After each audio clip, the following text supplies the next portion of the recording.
Hello everybody and welcome back. My name's Deborah Hatswell and you're listening to BBR Investigations. Tonight we have the Cryptids of Sherwood Forest.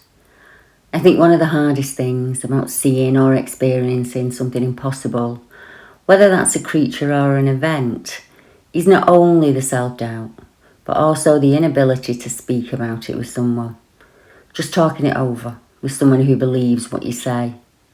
I've spoken with serving army personnel, police officers, paramedics, postmen, miners, plumbers, joiners, and many other ordinary folk who still struggle with their experience to this day. When you share with them the other reports and put them in touch with other witnesses, it can be very freeing and sometimes even validating. Society is fickle. These days it's okay to report a paranormal experience. In fact, investigating ghosts and demons, jinns and spirits has become a hobby for millions of people. It's also okay to see and report a UFO or an alien grey. It's a subject enjoyed by many and people watch the sky all over the world. Seeing a 7-foot tall shadow man or contacting Zozo from your front room has become the norm.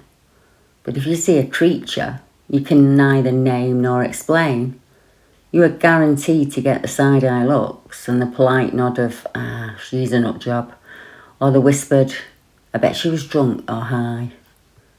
Put yourself in the shoes of a dog walker or a hiker who's out in their favourite area, on a path they've walked many times before.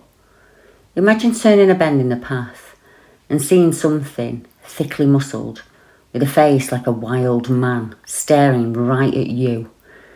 He would stand somewhere between 7 to 9 feet tall, with shoulders around 4 to 5 feet across. You didn't ask for this event, but it's happening. Fortunately, he quickly avoids your gaze and goes back into the thick tree cover. What would you do next? Would you run? Or would you slowly walk away? What if you're driving and something impossible steps out in front of the car and it crosses the road without giving you a second glance? Or even worse, it stops, turns and looks straight at you. What if you come face to face with a dogman creature as you pull up at your home? Or you catch him watching from the shadows when you look out of your window?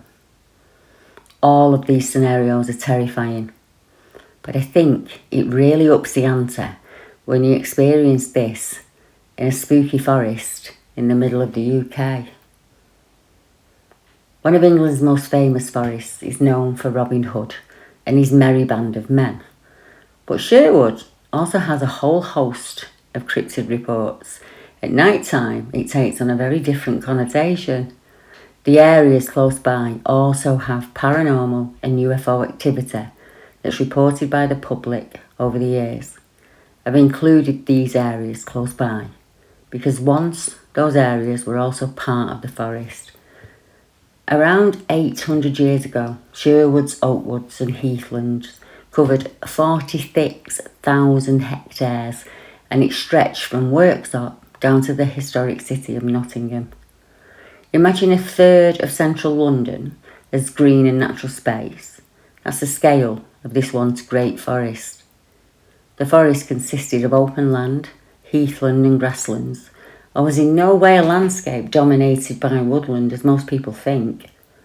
Sherwood Forest has been home to people since the last ice age, around 10,000 years ago, and it has spawned a rich, varied and vibrant culture.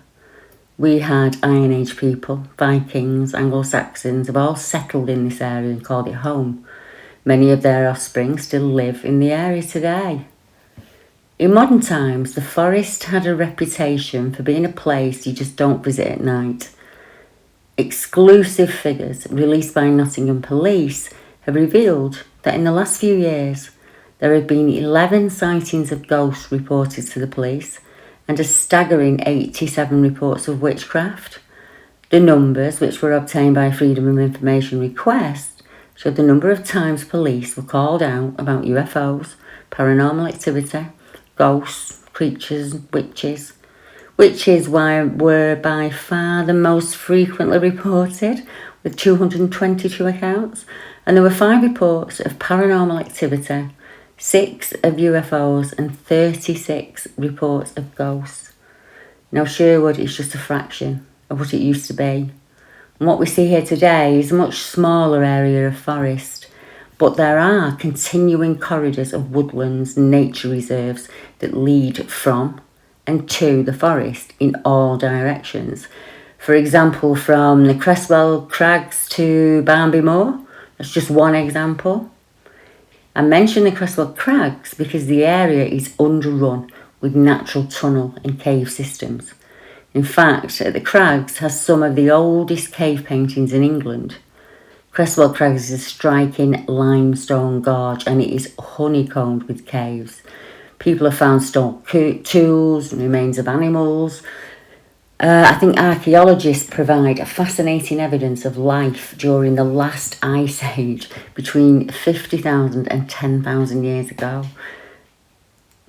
I'll start with the sightings of the wild ape-like men in Sherwood Forest directly, and then we'll work our way out to some of the other reports. We'll use the green corridors and the ley lines into these other areas.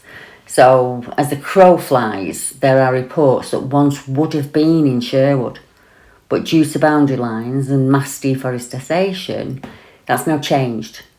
And Sherwood is listed in a separate area. So some of these reports are less than 4 miles away as the crow flies. So I felt it was important to include them. But let's get to the beginning. The Sherwood Hairy Man Historical Report. Now, a local teenage myth says that the forest is home to a tall, hairy man whose eyes glow red in the dark.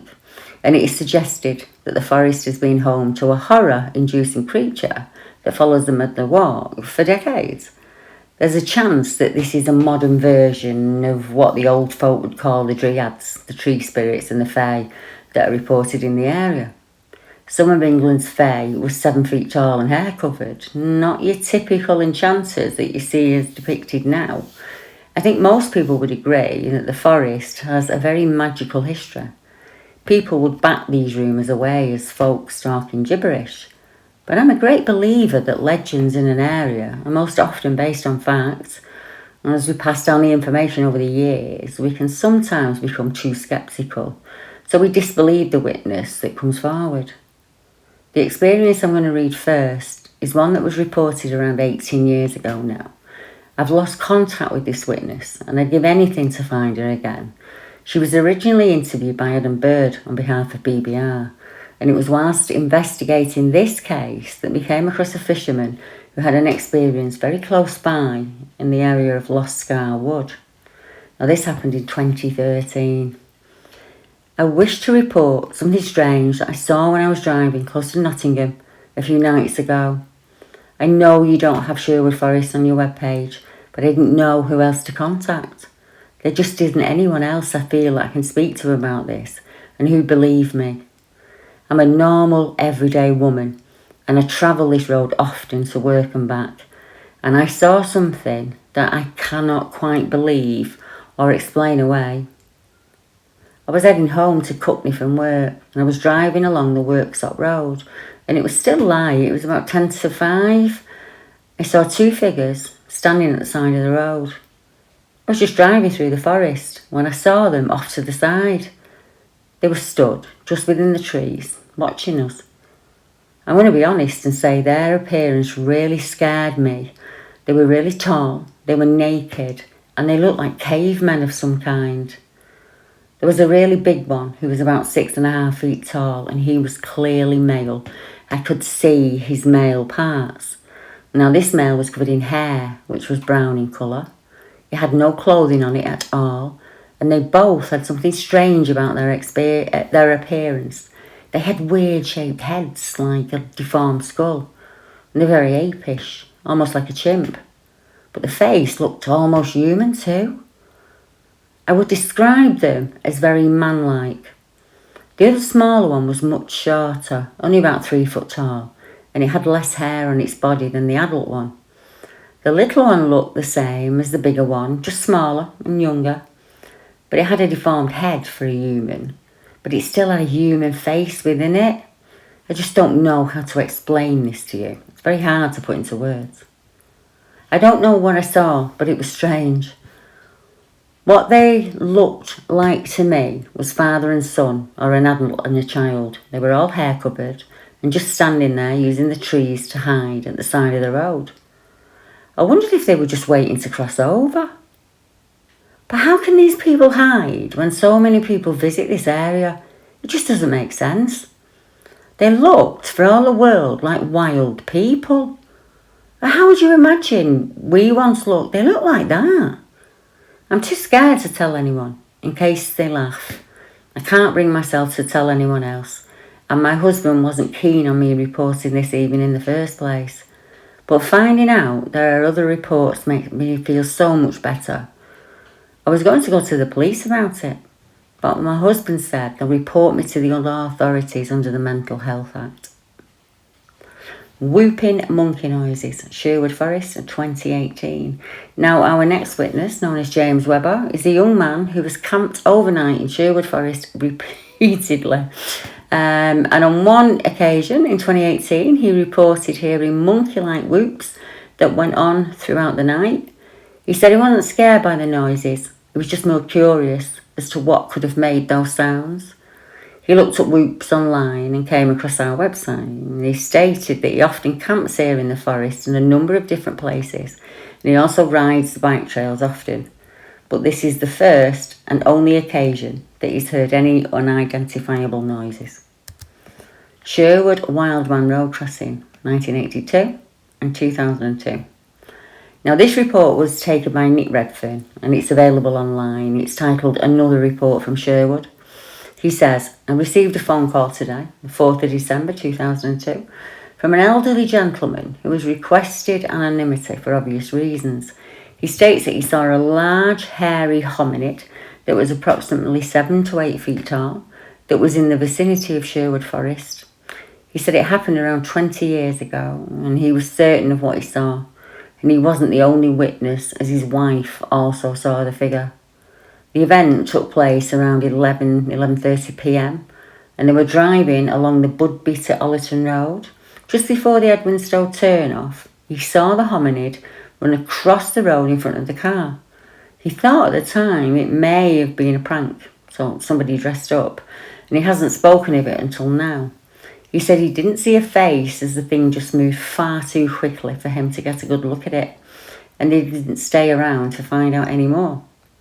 Now, there's an update to this. It says, after a plea to the general public for further information concerning the Sherwood Forest thing, a report appeared in the Nottingham Evening Post, and Nick received a phone call from a very quietly spoken gentleman who stated that he was in the woods the night previously and he witnessed a dark, hairy figure that was in the trees and its eyes were red, he said. Now, the Sherwood Forest thing was a report from a gentleman back in, I have to get it right, 1982. And I can't find it online anywhere now. It's completely gone, so I'm unsure. I've actually looked in news archives and it's just not out there anymore, so I can't give you the details of that report. Now, Sherwood Forest whoops again. Now, this is 15th of the 6th, 20, so only last year. After a released YouTube video about the reports in the forest, I was contacted by a listener who shared an experience of his own. He said he was walking along today in Clipstone Forest in Nottinghamshire and he heard a loud whoop whoop that repeated the sound twice. You could feel the whoop, he said. It was too guttural to be a human and he was wondering about possible wildman sightings or nearby in Sherwood Forest. Now, if we move a little to the northeast, by only a few miles, we have a report which could possibly be connected to the reports at Sherwood. It was a tall and black, hairy figure, Feb of 2020. Now, this is a witness report that came in via our BBR Facebook page. Towards the end of February, just before lockdown, my husband and I travelled down to stay at a hotel in Barnby Moor for a few days. We were helping an elderly relative in North Anston move back up to Edinburgh. Now, I'm a very observant person. I love nature, and I'm always looking out the windows on the lookout for birds and other animals as we drive. That day my husband was driving. It was mid-afternoon and I was looking out of the passenger window as I would normally do. We'd almost reached our destination and we were preparing to turn off the motorway when I spotted a strange figure walking parallel to the road. It appeared to be walking on a path or by a canal, although I couldn't see any water, but I could only see it from perhaps knee-high up. It's really been bothering me, and I don't think it was a person. It was tall and black and appeared to be hairy, but it wasn't particularly bulky. I haven't told anyone about this, so they'd probably think I was nuts, but I was wondering if anybody in this community could shed some light of my experience. Now, that report is less than 5 miles from the edge of Sherwood Forest, and there are similar reports not too far away that I feel are important and they should be included in what we hear. I'm sure when you hear them, you'll understand why I included them. The large, bulky figure standing by a gate. Loscar Wood, 2014. Now, this witness's name is Rob Lee, and he said, when this happened, I was out fishing for the day, in a place I've fished many times before. I'd been there a good few hours, and it was about 11:15 when I packed up and I was getting ready to drive home after a day's fishing. I'd finished for most of the day, and I only packed up when it was getting dusk. I was alone all day, and I didn't see any people around. I decided to head home, and when I ran out of light, I passed Loscar Wood, which is located close to and was once part of Sherwood Forest. Something caught my attention in the beam of my headlights, because standing there next to the gate was a large, hair-covered figure. It was just huge and bulky, and he was upright, standing on 2 legs. I slammed on the brakes and I reversed, but this hominid creature, I don't know what else to call it, had gone. There was no sign of it anywhere. I put my foot down and I got home as quickly as I could. Now, the witness did return sometime later with Adam and Paul Bird of BBR to do an investigation, and they actually went to the site. Now, he didn't really feel that he could add it any more, and he wasn't happy being in that area again, and he wasn't prepared to be there in the dark. So he did share with Adam where the report was, and so we were able to do a size comparison. And the figure he was looking at was probably around about 7 feet tall. I wonder if he hadn't been in the car, he'd seen it at all. I think maybe the lights had picked it up somehow. Well, you know, as he was driving past.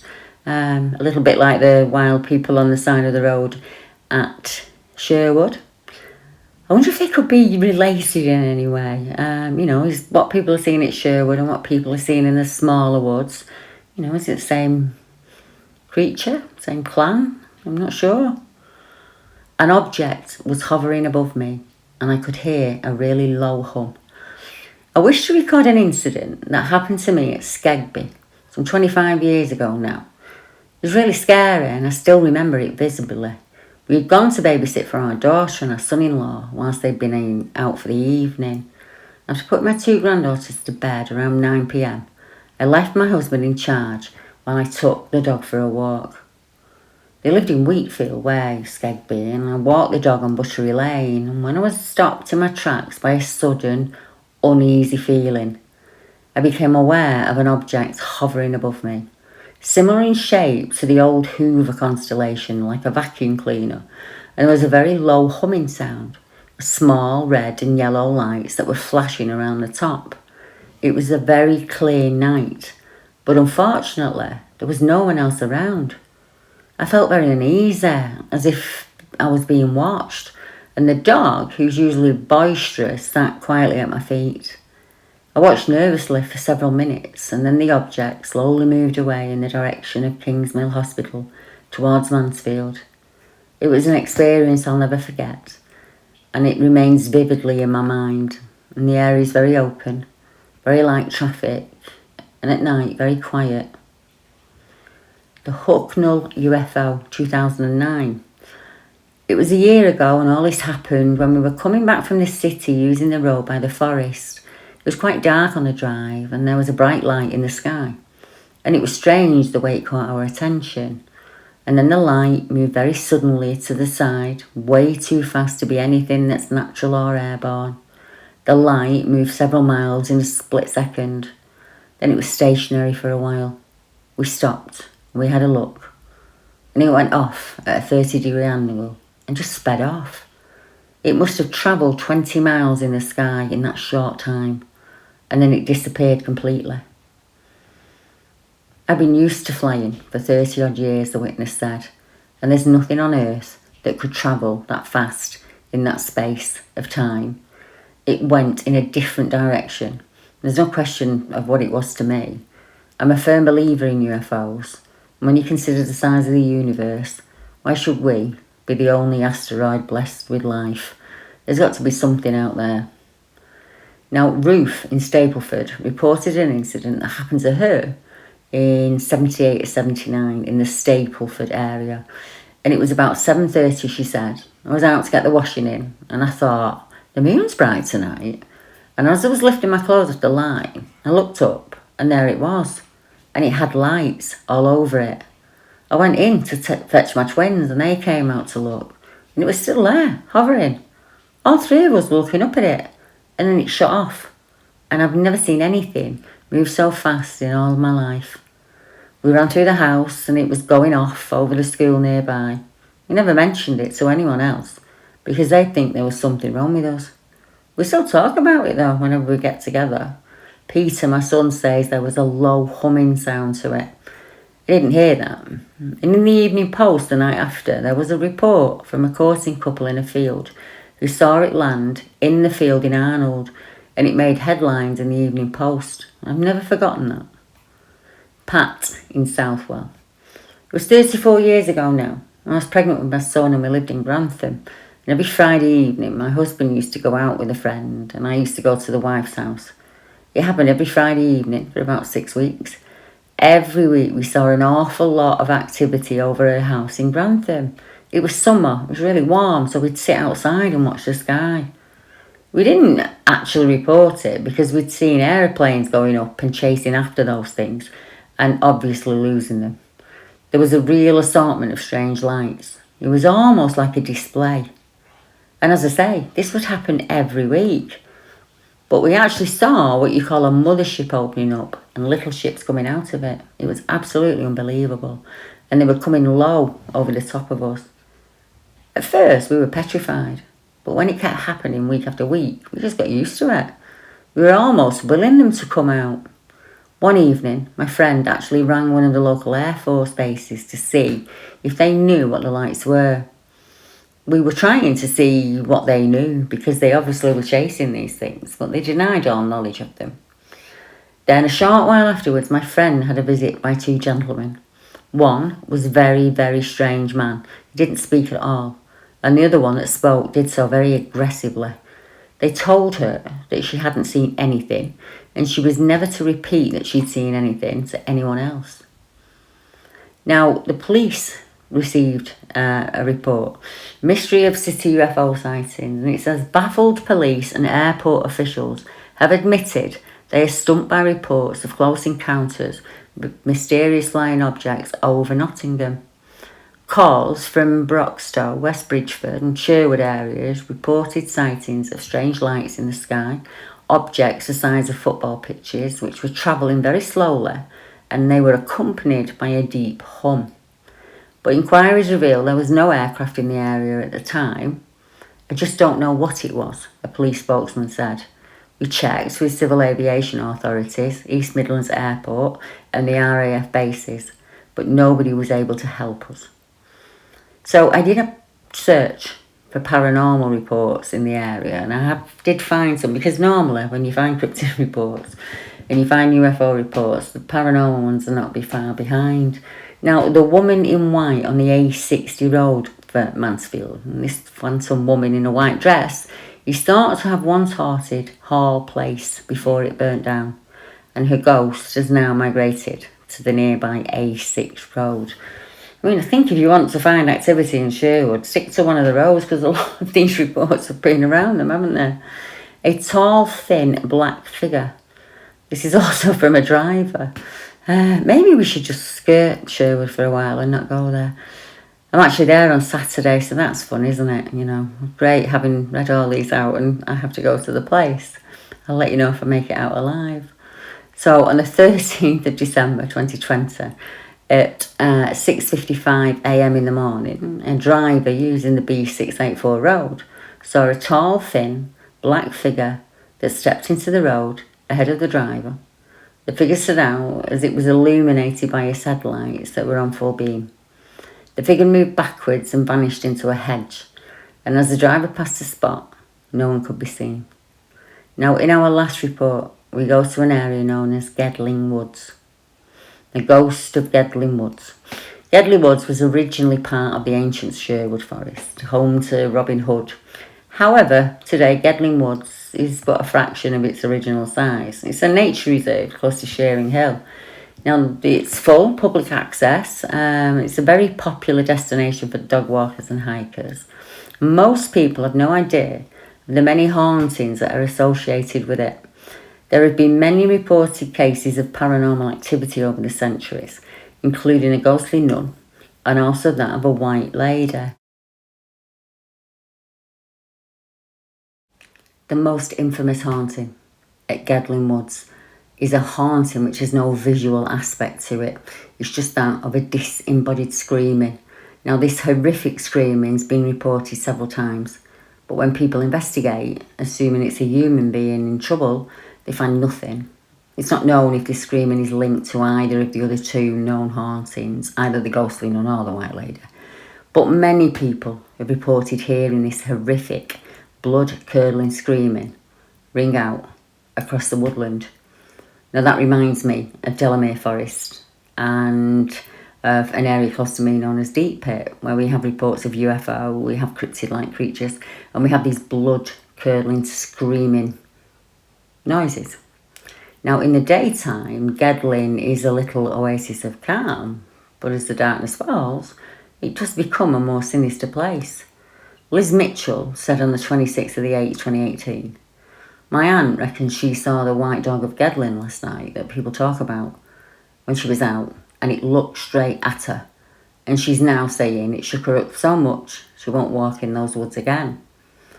Liz said, "I remember hearing about the ghostly white dog that was meant to be in the woods. It's always described as a white hound. I remember the kids talking about it at school.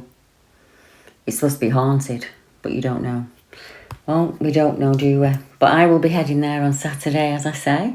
So if anything really spooky happens, I'll let you go. I'd like to thank everybody for joining me tonight. I hope you've enjoyed our updates. And I'll be back next week at the same time. Thank you to our YouTube members and patrons and for everybody that clicks likes and shares. Share this on your social media sites or hit that like button. It really helps. So until next time, check out the links below for more videos and podcasts, and I'll see you all next week. Good night, everyone.